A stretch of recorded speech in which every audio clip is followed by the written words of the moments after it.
Hi everyone, जय Hind. Last time हमने dividend theories में कवर किया था थियरी ऑफ इररेलेवेंस, जिसमें हमने समझा था residual approach and MM approach. आज हम करेंगे थियरी ऑफ रेलेवेंस, जिसमें हम देखेंगे Walter's approach and Gordon's approach.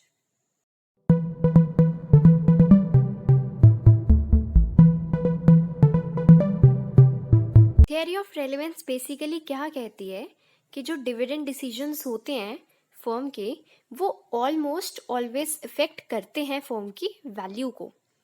जैसे हमने थियरी ऑफ रेलेवेंस पढ़ी थी, उसमें हमने क्या देखा था, फर्म चाहे डिविडेंड पे करे या ना करे, डिविडेंड डिसीजन जो भी हो फर्म का, वो फर्म की वैल्यू को अफेक्ट नहीं करेंगे। ठीक है, उसमें हमने दो अप्रोचेस की थी, रेजिडुअल एंड एमएम अप्रोच।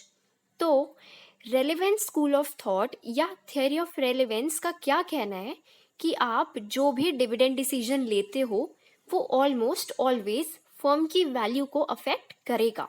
ठीक है, थियरी ऑफ रेलेवेंस में आगे दो थियरीज हैं, Walter model and Gordon model. ठीक है, सबसे पहले हम अजम्पशंस की बात करेंगे इसमें, क्योंकि जो अंडरलाइंग स्टेटमेंट है वो दोनों मॉडल्स में सेम है, वॉल्टर में भी गॉर्डन में भी। तो वो हम बाद में डिस्कस करेंगे, पहले हम कुछ अजम्पशंस देख लेते हैं। देखो, अजम्पशंस भी ना कुछ हद तक कॉमन है, लेकिन फिर भी हम इनको अलग हेडिंग्स में ही डिस्कस करेंगे। हालांकि ये दोनों थियरीज सेम चीज़ कहती हैं, इनकी वर्किंग डिफरेंट है, इनके फॉर्मूलाज डिफरेंट हैं। लेकिन इस वीडियो को सिंपल रखने के लिए हम इसमें फॉर्मूलाज नहीं डिस्कस करेंगे, वर्किंग नहीं डिस्कस करेंगे, सिर्फ स्टेटमेंट डिस्कस करेंगे, राइट? तो पहली अजम्पशन है वॉल्टर मॉडल की, इंटरनल फाइनेंसिंग, कि कंपनी एक्सटर्नल फंड्स नहीं यूज़ करती, डेट नहीं यूज़ करती, सिर्फ इक्विटी या रिटेन्ड अर्निंग्स यूज़ करती है। सेकंड है constant returns and cost of capital. Return को हम डिनोट करते हैं आर से एंड कॉस्ट ऑफ कैपिटल को के से। जो कंपनी को रिटर्न मिल रहा है उसका रेट भी कांस्टेंट है, अगर 10% मिल रहा है तो 10% ही मिलेगा।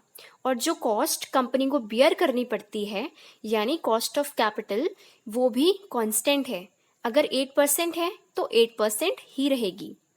थर्ड अजम्पशन है constant earning per share and dividend. Company same dividend pay करती है अपने शेयर होल्डर्स को और ईपीएस कांस्टेंट होता है, ऐसा एज्यूम किया जाता है। फोर्थ अजम्पशन है firm has very long life. Fifth assumption है नो टैक्सेस। अजम्पशन है कि कॉर्पोरेट टैक्सेस एग्जिस्ट नहीं करते। अब हम बात करेंगे गॉर्डन्स मॉडल की अजम्पशंस की। देखो, इसकी अजम्पशन सेम ही है एज वॉल्टर्स मॉडल, बस एक दो अजम्पशंस हैं जो कि यूनिक हैं, वो हम डिस्कस कर लेते हैं।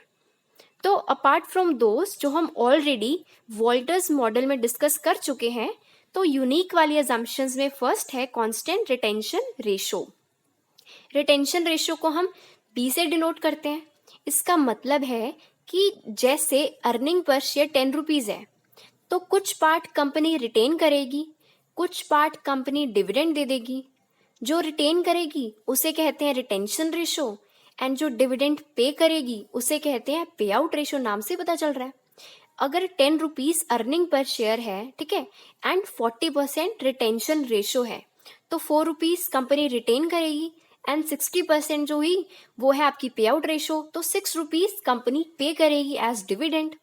ठीक है, सेकंड है ग्रोथ रेट भी कांस्टेंट रहेगा, क्योंकि ग्रोथ रेट क्या होता है, it is the product of B and R. और हमने देखा कि बी भी कांस्टेंट है, रिटेंशन रेशो, एंड आर भी कांस्टेंट है, रेट ऑफ रिटर्न। तो अगर ये दोनों कांस्टेंट है तो ग्रोथ भी कांस्टेंट रहेगी। और एक लास्ट अजम्पशन है कि cost of capital is greater than growth rate, right? अब हम डिस्कस करेंगे जो मेन आर्ग्यूमेंट है या जो मेन स्टेटमेंट है इन दोनों थियरीज की, जो कि है कि डिविडेंड डिसीजन फर्म की वैल्यू को अफेक्ट करते हैं। तो फर्म को क्या डिसीजन लेना चाहिए जिससे उसकी वैल्यू इंक्रीज हो। अगर एक फर्म का रिटर्न ज़्यादा है as compared to its cost of capital, for example rate of return 10% है एंड कॉस्ट ऑफ कैपिटल 8% है, तो उस फर्म को हम कहेंगे ग्रोथ फर्म। तो ग्रोथ फर्म को रिटेन करना चाहिए ज़्यादा। ये दोनों थियरीज कहती हैं कि अगर फर्म जो है वो ग्रोथ फर्म है तो उसे कम डिविडेंड पे करना चाहिए, कम पे आउट रेशो होनी चाहिए उसकी, और ज़्यादा रिटेन करना चाहिए, यानी ज़्यादा रिटेंशन रेशो होनी चाहिए। इससे क्या होगा, शेयर प्राइस इंक्रीज होगा एंड अल्टीमेटली फर्म की वैल्यू इंक्रीज होएगी। क्योंकि देखो बड़ी लॉजिकल सी बात है, अगर कोई फर्म ग्रो कर रही है तो उसे ज़्यादा फंड्स की रिक्वायरमेंट होएगी। तो इस केस में क्या होगा, ज़्यादा रिटेन करे फर्म एंड कम पे आउट करे, तो इससे फर्म की वैल्यू इंक्रीज होएगी। और देखो अगर फर्म डिक्लाइनिंग फर्म है, इसका मतलब कि रिटर्न कम है as compared to cost of capital. मतलब जैसे रेट ऑफ रिटर्न 10% है एंड कॉस्ट ऑफ कैपिटल 12% है, पैसा कम आ रहा है ना, देना ज़्यादा पड़ रहा है, कॉस्ट ज़्यादा है, तो उसे हम डिक्लाइनिंग फर्म कहेंगे। और डिक्लाइनिंग फर्म को ज़्यादा से ज़्यादा डिविडेंड पे करना चाहिए टू इंक्रीज इट्स वैल्यू। अगर वो ज़्यादा रिटेन करेगी तो उसकी वैल्यू कम होएगी, तो डिक्लाइनिंग फर्म को ज़्यादा पे करना चाहिए, पे आउट रेशो ज़्यादा होनी चाहिए। और लास्ट है नॉर्मल फर्म। ये वो फर्म है जिसका rate of return is equal to cost of capital. जैसे रेट ऑफ रिटर्न अगर 10% है तो कॉस्ट ऑफ कैपिटल भी 10% है। ये वाली जो फर्म होती है ये कुछ भी कर ले, ठीक है, चाहे ये सारा रिटेन कर ले या सारा पे आउट कर दे, ठीक है, चाहे कुछ पार्ट रिटेन करे या कुछ पार्ट पे कर दे, ये मैटर नहीं करता, ये फर्म की वैल्यू को अफेक्ट नहीं करेगा। तो ये था हमारा आज का वीडियो। आई होप आपको सब कुछ क्लियर होगा। कुछ भी डाउट हो तो बिंदास पूछ लेना। वीडियो हेल्पफुल रही हो तो प्लीज़ वीडियो को लाइक कर देना एंड चैनल को सब्सक्राइब कर देना। Thank you.